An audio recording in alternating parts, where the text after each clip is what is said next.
So it's not your money because you don't actually own your money. The moment you put it in the bank, what you've become is in fact a debtor to the bank, or a creditor to the bank. So you've lent them money and you get some legal redress that if you've got less than 100,000 euros, pounds, whatever the currency is, generally that's protected by the government, that if the bank goes bust, then you get your money back. But anything beyond that, you don't get anything. 99% of people listening to this will not be able to invest in it, apart from buying some of those big public companies, because they're not accredited investors, they're not allowed, they don't get to see it, it's an insider, all of this stuff. As society transitions into an increasingly digital world, the potential for blockchain to redefine economies, assets, and everyday interactions grows ever more apparent. It challenges legacy systems, creates new paradigms of value, and opens a door to collective technological progress accessible, secure, and continually evolving. The emergence of crypto as a transformative technology shifts paradigms, offering a superior form of database and transactional security. In an interview, co-founder and CEO of Real Vision, Raoul takes a step forward to emphasize the transformative power and potential of blockchain and cryptocurrencies in reshaping traditional financial and digital systems. He argues that crypto, particularly through the decentralized technology of blockchain, addresses long-standing problems with trust, verification, and value in both financial systems and digital assets. Powell points out that while traditional banking and assets, like gold, relied on centralized trust and were vulnerable to systemic risks, blockchain creates a transparent, decentralized system that eliminates the need for intermediaries and ensures secure ownership. Powell further emphasizes how the blockchain democratizes access to these opportunities, making investment in technological disruption more inclusive and accessible compared to traditional avenues like AI, which often require insider status or regulatory clearance. To find out more of what Raoul has to say, watch clips from the interview. Don't forget to like, subscribe, and enable notifications for more in-depth content. Thanks for joining us again. Enjoy the video. Crypto is just a technology. It's a lot of things to many people. It's just a database that's better than databases in the past. So right now, your database may be in your spreadsheet, and let's say you and I have a bet. You write it down there, and we get a third person to say, yeah, that was the bet they had, and this is what's happened. Okay, that is how databases, that's banks, that's pretty much everything we do in society is in this ledger system. In the old world, we both had our gold. Yeah. And we'd stick it in our safe or bury it in the ground. That gold was your gold. This was my gold. And I might try and fight you for it. That's what pirates did. Okay. And then we invent banks. And banks, we put it in there and they give you a note to say, Stephen, you've got one of those coins. Raoul, you got one of those coins. Okay. So we've both got a note now saying that. Yeah. And now we trust this bank to give us our coins when we want them because they're our coins. Mm-hmm. Okay, that makes sense. Safe as a bank, as people would say. The issue is in this world of smoke and mirrors, what's known as fractional reserve banking, they have taken those coins and given them to somebody else. They've given my coins to someone else? Yeah, they've lent it for money. So now that coin is not in there. But they've been given the money. So usually when you're just, if everybody pulls all the money out, there's not enough money. It's called a bank run. We've seen those recently, but that's a classic thing. So it's not your money because you don't actually own your money. The moment you put it in the bank, what you've become is in fact a debtor to the bank, or a creditor to the bank. So you've lent them money and you get some legal redress that if you've got less than 100,000 euros, pounds, whatever the currency is, generally that's protected by the government, that if the bank goes bust, then you get your money back. But anything beyond that, you don't get anything. Because 2008 proved another thing, is that nobody owns anything. So the whole system itself is leveraged. So, for example, back in that time, the average US government bond, which is the safest thing in the world, was leveraged up to 30 times. That's known as the Byzantine generals problem. It's actually a philosophical, mathematical problem that has been unsolvable until Bitcoin came along. And what it is we are generals in a war. You are way away from me. We can't communicate with each other, but I need to send somebody to tell you something. There is no way of making sure that that person tells you exactly what I've told them, and no way of you approving it.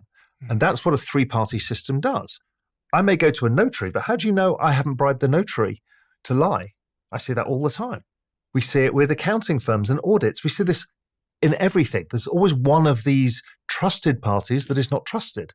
The bank, classical trusted counterparty that suddenly may not be trusted. We saw it with Silicon Valley Bank recently in the US. So what blockchain did really cleverly was said, okay, well, the way of solving this is to get thousands, tens of thousands, hundreds of thousands, millions of people to confirm it. So this blockchain, so this, let's say, is a Bitcoin. This slot on the blockchain is confirmed by every other part of the blockchain, which is all the computers that solve this mathematical problem. We don't need to worry about that. But what it is tens of thousands of people reporting on all of the activity. So if I transfer this ownership to you, it will know that you are the owner. You can either hold it yourself, like the gold coin, as a bearer asset, or you can ask somebody to custody it for you, but still your name. Raoul Pal cites the 2008 financial crisis as evidence of systemic fragility. He emphasizes that blockchain offers a decentralized solution to these issues by allowing thousands of independent verifiers to validate transactions, thereby eliminating reliance on intermediaries. Using Bitcoin as an example, Pal explains that blockchain secures ownership transfers, enabling users to hold or entrust assets while maintaining proof of ownership. Pal further highlights blockchain's transformative potential beyond cryptocurrency, with a focus on NFTs as a method to create digital scarcity and preserve value. Initially applied to digital art, NFTs have since evolved to include practical uses, such as storing concert tickets on-chain. Pal underscores Bitcoin's limited supply and decentralized reward system, demonstrating its role in a global investment infrastructure. He contrasts this with restricted AI investment opportunities, emphasizing blockchain's accessibility and fractionalized participation in technological advancements, including Ethereum's network expansion. Here are more clips from the interview. Now, what we can start doing is using this very powerful chain and putting other stuff on it. The first random thing that came on it was actually art, because it's valuable, called NFTs, non-fungible tokens. They're single pieces of art that were stored there, and we can have ownership. But that's really experimentation. Really, your Taylor Swift concert tickets can be on-chain. Why would you do that? Because now this has solved another big thing that didn't exist. We talked about before, in a digital world, everything goes to zero in value. So Raoul, what's the point of this? This is just like cloud storage, just goes to zero in cost. No, because what we've created is digital scarcity. You can only create a certain amount. We can make that one asset be that one asset. And so therefore, it can't be replicated at all. So now in this digital world where every day is more digital than the next, we've created scarcity. And scarcity is what gives value. It's what humans assign value to. And that means that Scarcity of knowledge means that knowledge was valuable. Lawyers, because not that many people come out of law school. That then now with AI, not valuable. What we've got here is this very clever thing that everybody in this blockchain gets rewarded for their role that they play. in maintaining the blockchain. In maintaining the blockchain. And because these things are scarce, and let's say Bitcoin being the most classic example, there's only 21 million that will ever exist. You've created this scarce asset that is a reward system. So the people who mine the Bitcoin, they use the electricity to solve the algorithm to get the Bitcoins to make sure there's only 21 million. Well, they get rewarded. The people who verify the chain get rewarded. And then we can buy the asset, which is actually us investing in the future use cases of this thing. Are people going to use it for storing wealth or building stuff? So now you get this global infrastructure layer of which people can invest. Now, let's go back to the example of AI. AI, 99% of people listening to this will not be able to invest in it, apart from buying some of those big public companies, because they're not accredited investors, they're not allowed, they don't get to see it, it's an insider, all of this stuff. This is the inverse. It is fractionalizable. So a Bitcoin, you don't have to buy one at 60 whatever thousand it is today. You can buy a fraction. You buy an Ethereum token today, if Ethereum ends up becoming bigger and more uses, your token value goes up. It's as simple as that. So you get to participate in an entire technological revolution really simply from your mobile phone. And you don't need anybody to approve it or do anything. Yes, there's regulation stuff, but simple stuff like that, it's pretty straightforward for almost everybody in the world. So therefore, we talked about how do you invest in your disruption and the future of technology. Okay, here's one where you can really do it, and it's easy to do. Meanwhile, Bitcoin has been trading above the breakout level of $73,777 for 2 days, signaling a strong bullish presence as holders maintain their positions. This breakout level marks a significant threshold, with a target of $93,554, based on the prior trading range between $54,000 and $73,777. However, the path to this target is likely to encounter resistance, as bears will attempt to pull the price back into the established range. If successful, this bearish resistance could drive the Bitcoin USDT pair down to the 20-day exponential moving average at $70,290. A solid rebound at this level would indicate that bullish momentum is still intact, with buyers viewing the dip as an opportunity. On the other hand, a break below the 20-day EMA would suggest profit-taking among bulls, possibly triggering a deeper drop to the 50-day simple moving average, SMA, at $66,263.